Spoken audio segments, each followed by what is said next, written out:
আসসালামু আলাইকুম। রাষ্ট্র পরিচালনায় যখন রাজনৈতিক দলগুলো নিয়ে আলোচনা হয়, তখন আমরা বলি যে ডান রাজনৈতিক দল, বাম রাজনৈতিক দল। তো আমরা আজকে জানবো যে কেন একটা রাজনৈতিক দলকে ডান দল অথবা বামপন্থী দল বলা হচ্ছে এবং এর উৎপত্তি কিভাবে, কোত্থেকে শুরু হলো এই ডান অথবা বাম বলার। প্রথমে আমরা একটু ইতিহাসে যাই, সেটা হচ্ছে কিভাবে শুরু হলো সেটা জানার জন্য। আহ ফরাসি বিপ্লবের পর যখন ফ্রান্সের নতুন সরকার গঠিত হয় তখন 1791 সালে আহ, ফ্রান্সের নতুন সংসদের স্পিকার ডান দিকে যারা বসতো তাদেরকে বলা হয় ডানপন্থী এবং বাম দিকে যারা বসতো তাদেরকে বলা হচ্ছে বামপন্থী।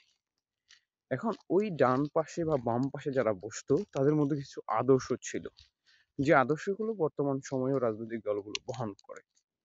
তো সেই কারণে তাদেরকেও সে অনুসারে ডান বাম বলা হচ্ছে। এখন কি ধরনের আদর্শ? ডান হলে কি আদর্শ, বাম হলে কি আদর্শ?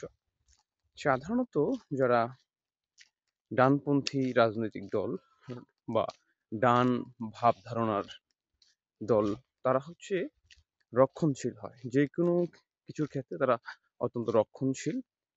যেমন হচ্ছে ঐতিহ্য, পুরনো মূল্যবোধ বা জাতীয়তার ক্ষেত্রে তারা খুবই জাতীয়তাবাদী। তো এই বিষয়গুলো তাদের মধ্যে থাকে। আর যারা বাম, তারা হচ্ছে দেখা গেছে যে একটু উদারবাদী হয়, পরিবর্তনকে তারা সবসময় ওয়েলকাম করে এবং সমাজতন্ত্রের প্রতি তাদের একটা ঝোঁক থাকে। সমাজতন্ত্র, সাম্যতা, এই এই ধরনের চিন্তা ভাবনার মধ্যে।